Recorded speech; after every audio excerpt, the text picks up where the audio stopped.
Hello everyone and welcome back to TowerGate. It is TowerGate day number 527. 527. Wednesday, August the 22nd, 2018. Of course, it is Wednesday. That's when I take out the trash and have chicken. Every Wednesday, I take out the trash and I have chicken. Let's get to the news. Paul Manafort found guilty on 8 counts. A mistrial or a hung jury on the other 10 counts.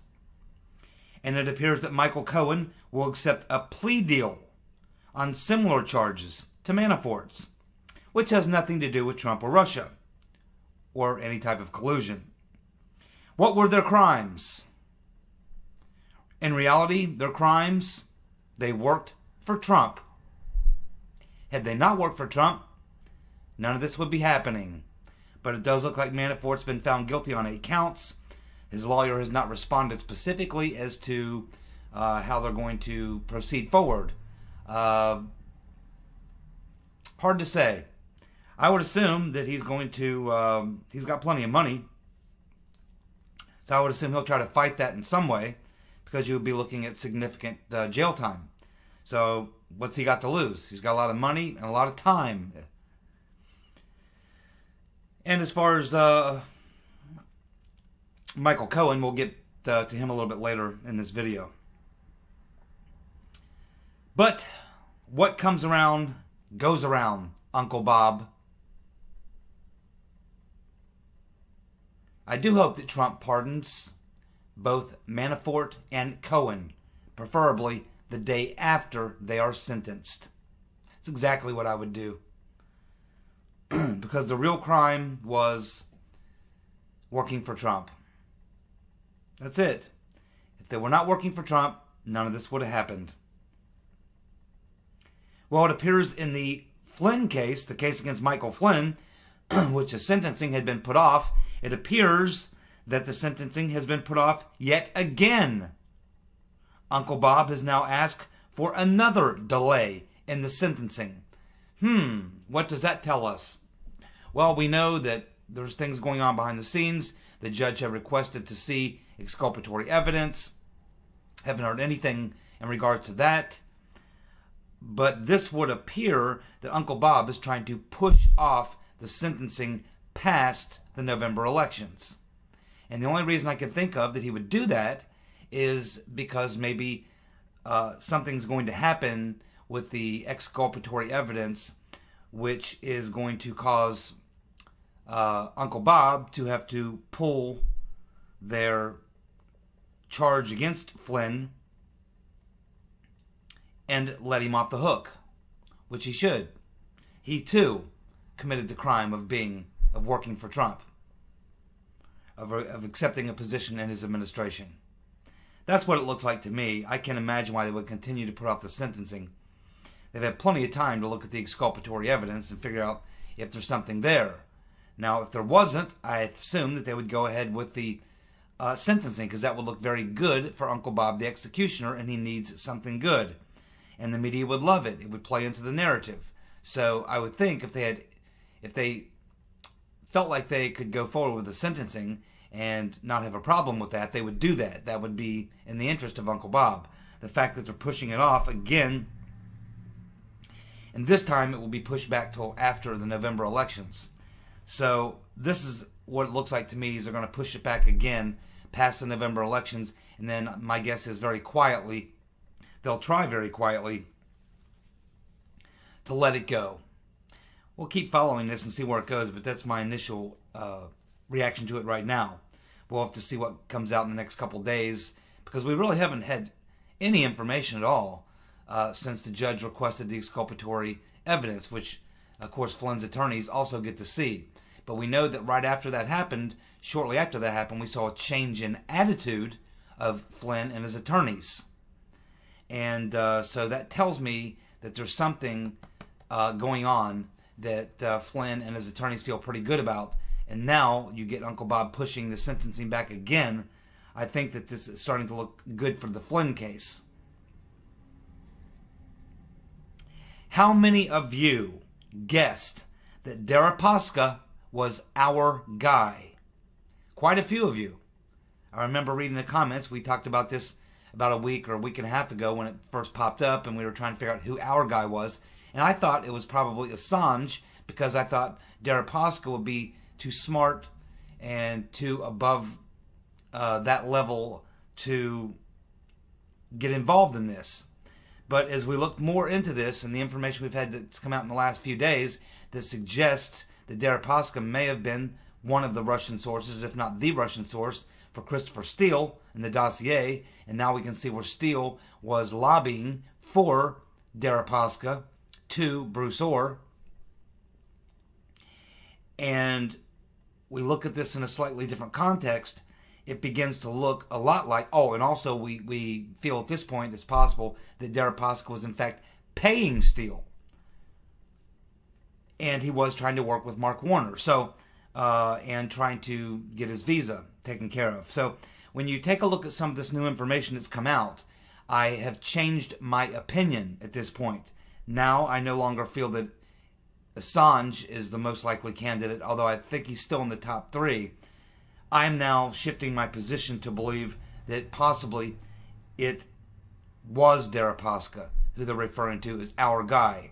Because if you look at what's happening now, and you look at this from another angle, and we know Deripaska's he's a pretty corrupt Russian oligarch, okay? But it appears because Deripaska, like I said, I thought he was very smart and very clever, too smart, too clever to get involved in this. But when you look at it now, you can see where Deripaska essentially has blackmail material on Comey, on Brennan, on Peter's been stroking us, and the whole crew. Because if he entered into some sort of a deal with them to be a source for Steele in exchange for getting him his visa or whatever sort of a deal they may have worked out, he essentially would put himself in a position where he couldn't lose. Where if Trump lost the election, he essentially has blackmail material on the government, or on the former members of the government with Brennan, Clapper, Strzok, and all the rest. Because now he can sit back and say, yeah, well, they co-opted me to be a source for Steele, to give them dirt for the dossier, in exchange as a lure to get me to give them that information to help me get my visa or get access or entry into the United States.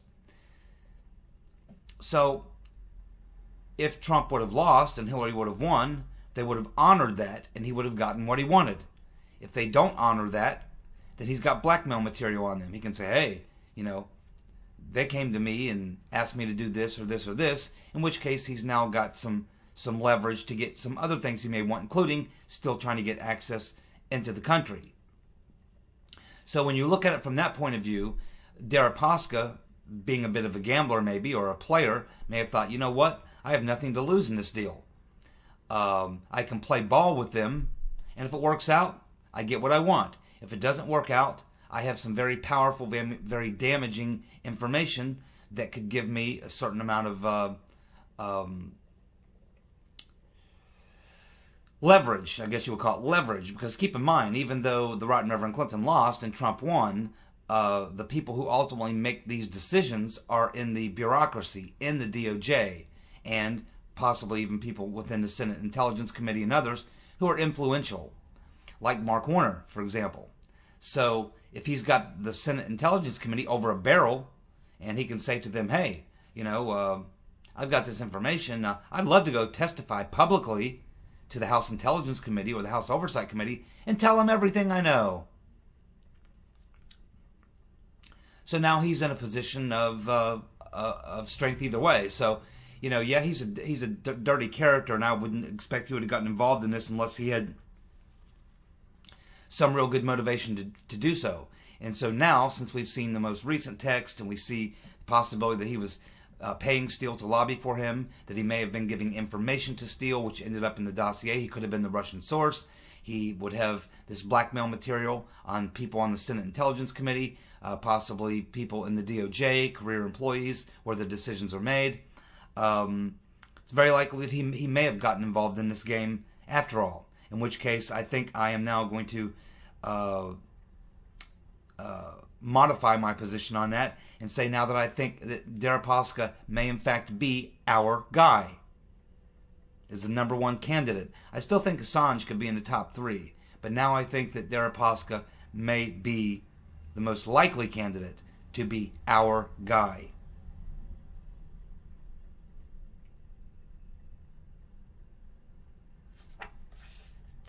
Alexander Down the Hatch Downer says that in his conversation with Papadopoulos, that nothing Papadopoulos said indicated that Trump himself had been conspiring with the Russians to collect information on the rotten Reverend Clinton. It was really about the Russians having a dossier of damaging information on Hillary, and really had nothing to do with Trump, and there's no reason to believe, according to what Downer said in his conversation with Papadopoulos, that Trump had any knowledge of any of this.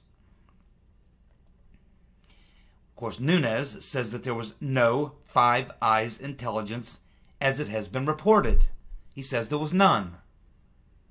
Downer says he reported his conversation with Papadopoulos back to Australia, and he says he reported it in a day or two after the conversation with Papadopoulos.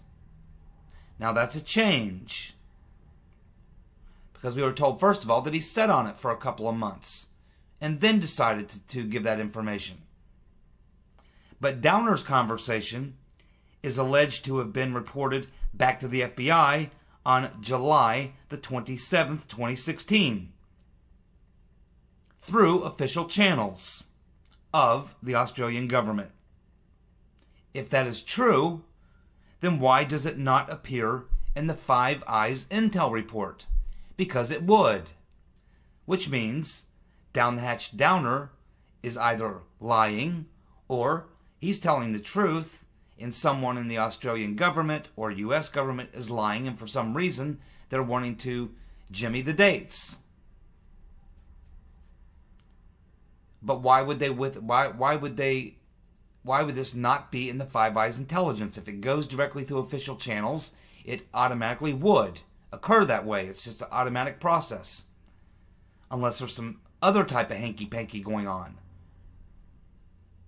So, at some point, they're going to have to get Alexander Down the Hatch Downer and whoever he spoke to, who he's alleged to have spoken to at the U.S. Embassy in London, and whoever, now, this guy that he supposedly passed it off to in Australia, he's already been interviewed twice, 3 times, and he continues to deny that that information came to him. And he said he would have been the person that would have gone through. We just covered that a few days ago, because he's been asked again. He continues to deny it. So it appears that Alexander Down the Hatch Downer is lying. That's what it looks like. Because everyone's... if he was telling the truth, the Five Eyes intelligence, it would be there. If he was telling the truth, then why is this Australian government official, whom would have been the person that would have went through, why is he denying it? They've got to get Downer in there and hit him with a deposition as well. Because it's not adding up. Now, according to the reporting of Kimberly Strassel, in her article of May 31st, 2018, she said it was Downer who conveyed the information directly to the U.S. Embassy in London, to the American Embassy official, who would be Elizabeth Dibble.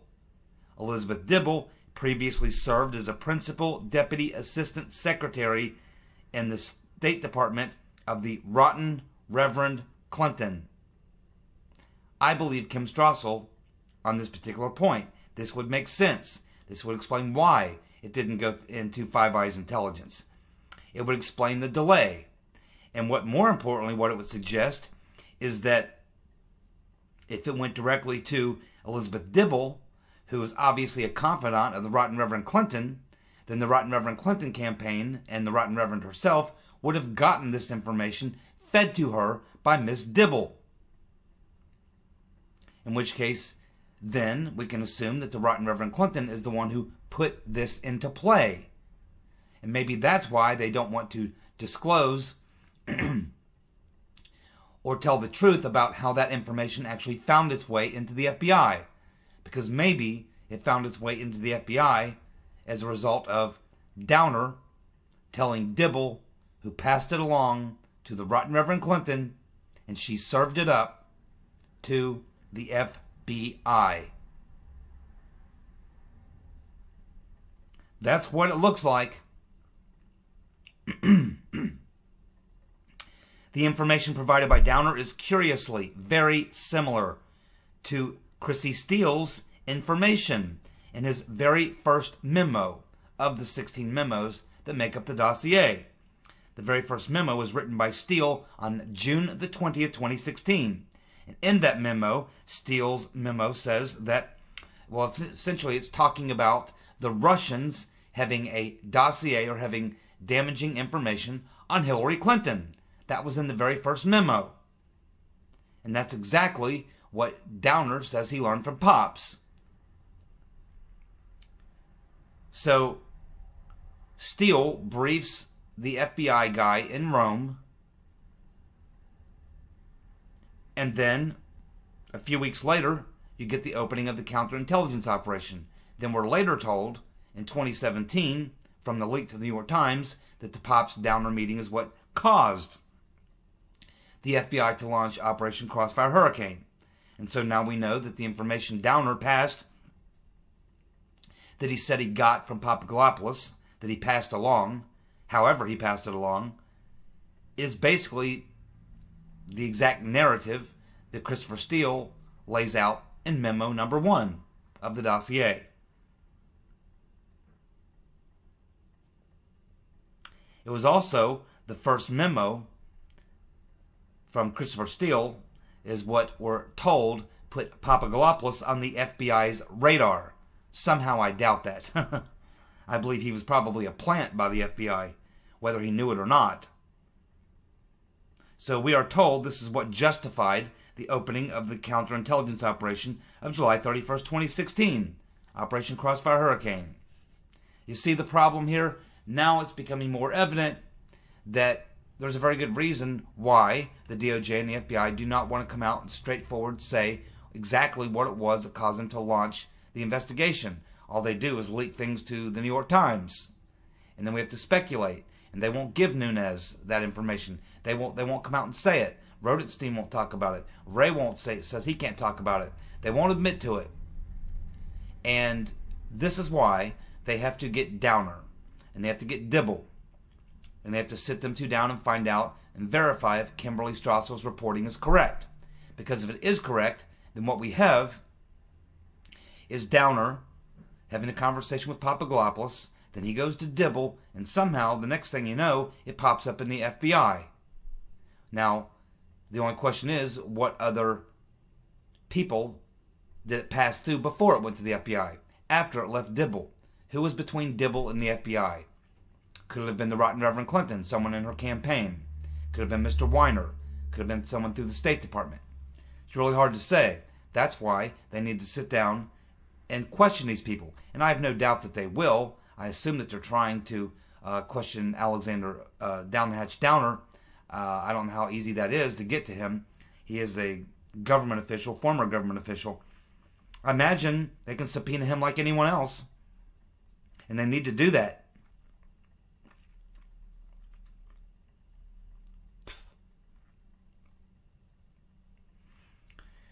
It appears that the judge has given no jail time to Imran Awan. He walks.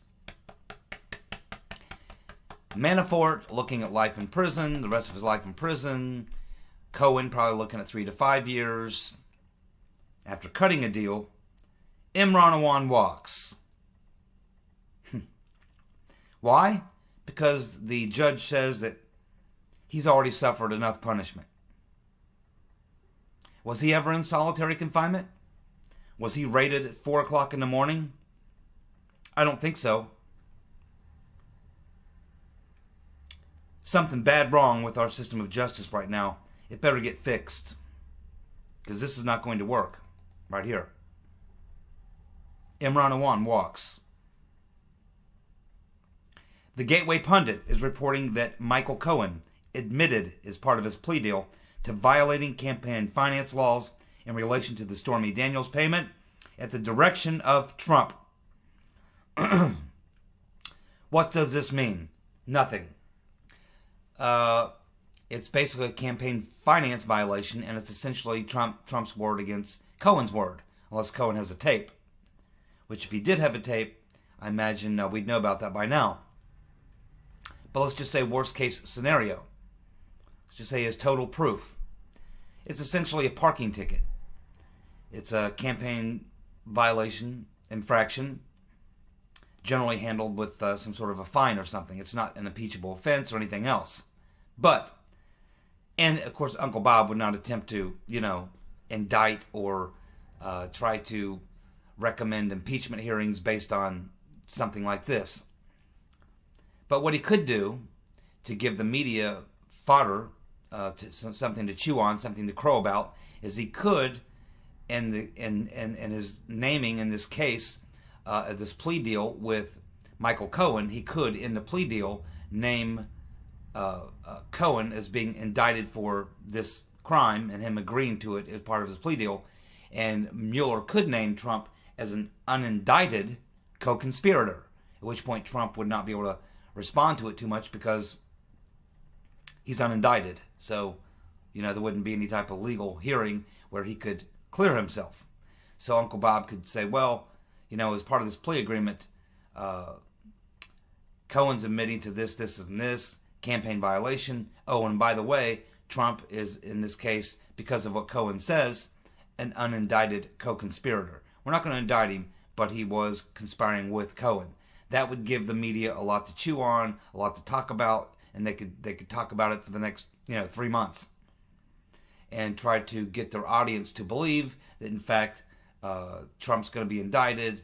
Trump should be indicted. It's a horrible felony offense and all this sort of thing. Despite the fact that the rotten Reverend Clinton had massive campaign violations in 2016, including the payment of Christopher Steele, directly or indirectly in itself would have been a campaign violation. Using Russian sources would have been a campaign violation. Using sources from Ukraine, the Ukrainian government, which they did, the DNC and the rotten Reverend Clinton, would have been campaign violations. The way that the rotten Reverend Clinton laundered and moved money, taking money from all the counties and all the states across the country and then funneling all that into one place and gerrymandering the way that they did it, rigging it so that they could get around the minimum campaign contribution by an individual, which is $2,300, I think.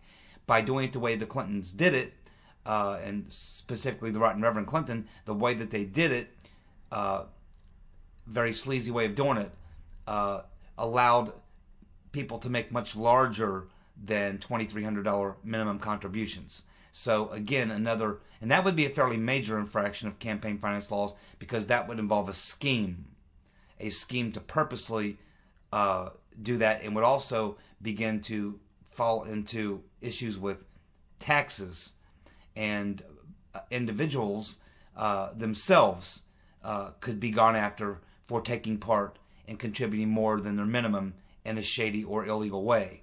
So that could be much uglier than anything that's being assessed here against Trump for the payment to Stormy Daniels and how that may have been done. Now, Trump could have directly paid off Stormy Daniels. There would have been no problem with that. It's a fact that it was done as a contribution the way that Cohen did it. So it's a parking ticket. At worst, probably going nowhere, but it will provide the left-wing media with some more fodder that they will use and maximize in every way they can. And that's what you can probably expect to come out of this. Nothing more. We have Sean Hannity and Sarah Carter talking about some emails that Judicial Watch is now suing for. And Carter and Hannity are suggesting that these emails will incriminate Mr. Potato Head, John Brennan, and Harry Reid in a plot to take down Trump. Yeah, I think we know that. But if the emails provide the evidence, because we already have Harry Reid saying that, yeah, he got the briefing from Brennan, and he said, yeah, I fully think that obviously the reason why Brennan gave me this briefing was because he wanted me to leak this story or put this story out or get this information out. He came to me and gave me this information for the specific intent purpose of me getting it out there. Okay, that gets a little tricky because you're talking about the CIA director now, and we're talking about the validity of the information he was giving to Harry Reid. It has a lot to do, how criminal this is, has a lot to do with whether or not the information was legitimate and whether or not Brennan knew it was legitimate or illegitimate, and what his motivations were.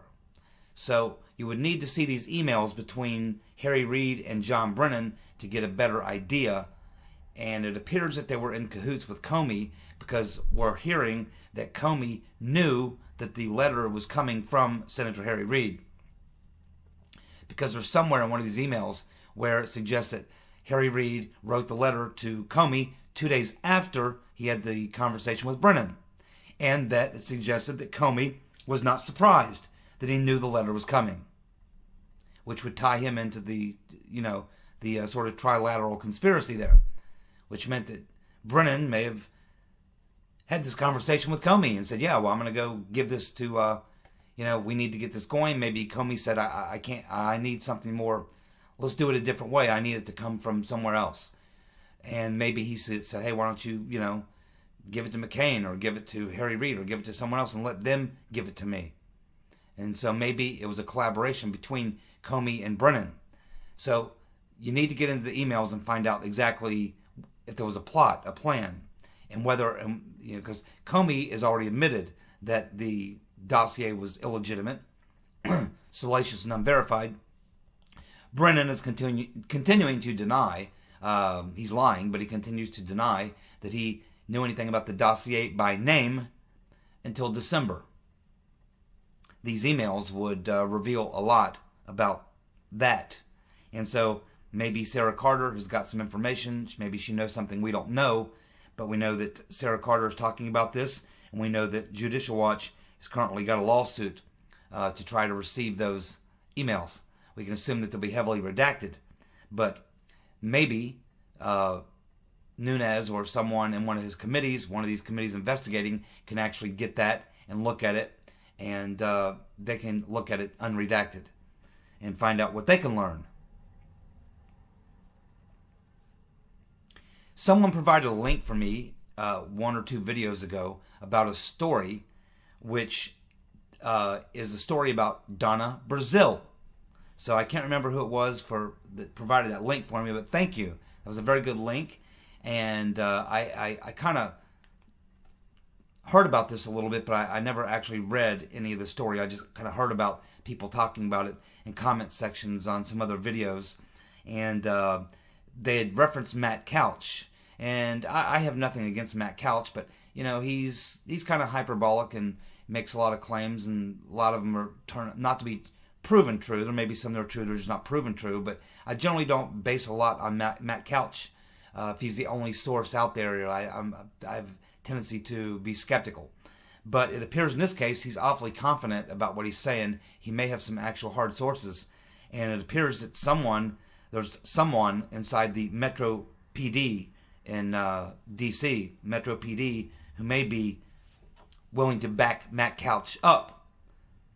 And because we know that, because someone at the True Pundit, one of the reporters at the True Pundit, decided to follow up on Matt Couch's accusations to see. Apparently they have some sources in the D.C. Metro PD.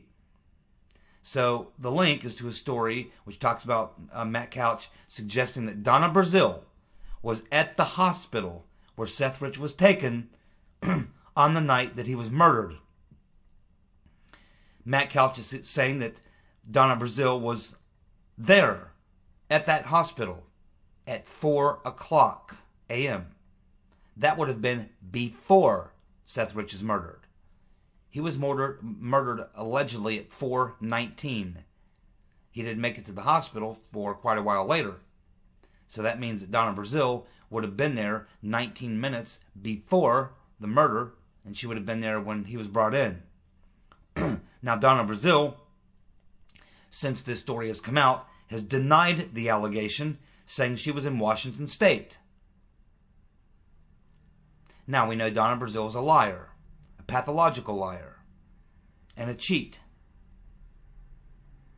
The True Pundit says that they have Metro Police sources who tell them that Couch is correct.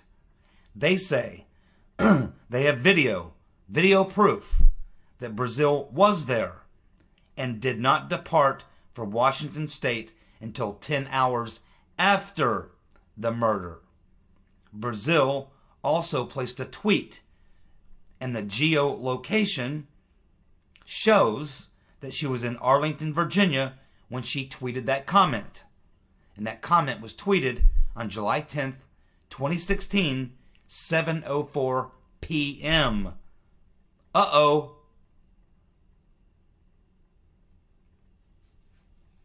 Looks like she's caught in a bit of a lie. And if this is true, and Donna Brazile was at that hospital approximately 19 minutes before the murder even occurred, why was she at the hospital? Who was she there to see? She was apparently with someone, some mayor. And if there's no problem, then why is she lying about it?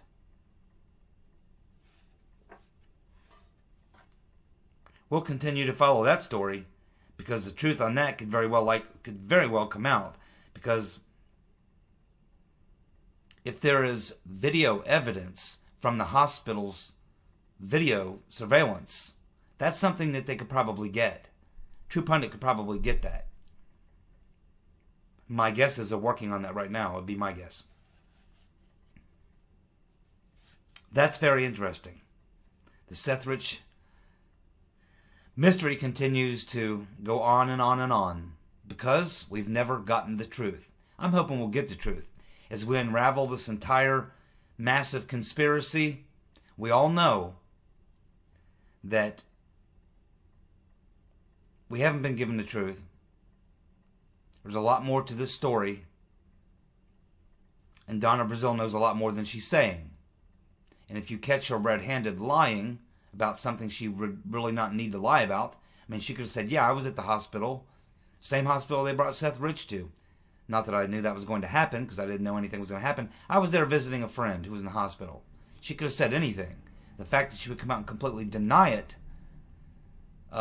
is, troubling.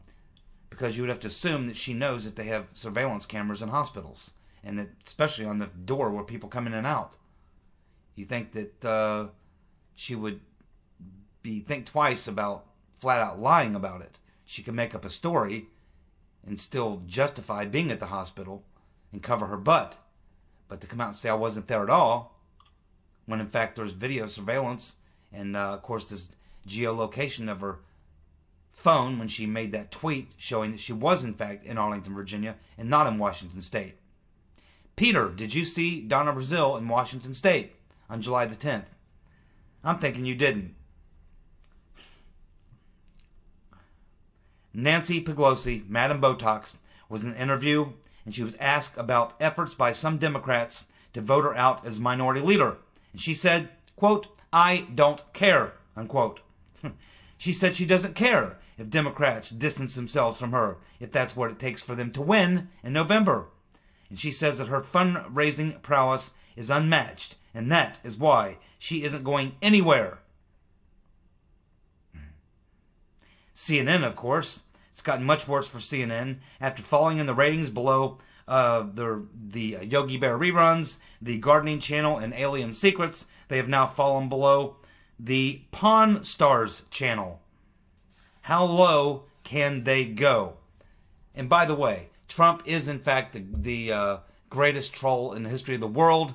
He was giving an interview to Reuters, and he suggested that he could pull Mueller's security clearance.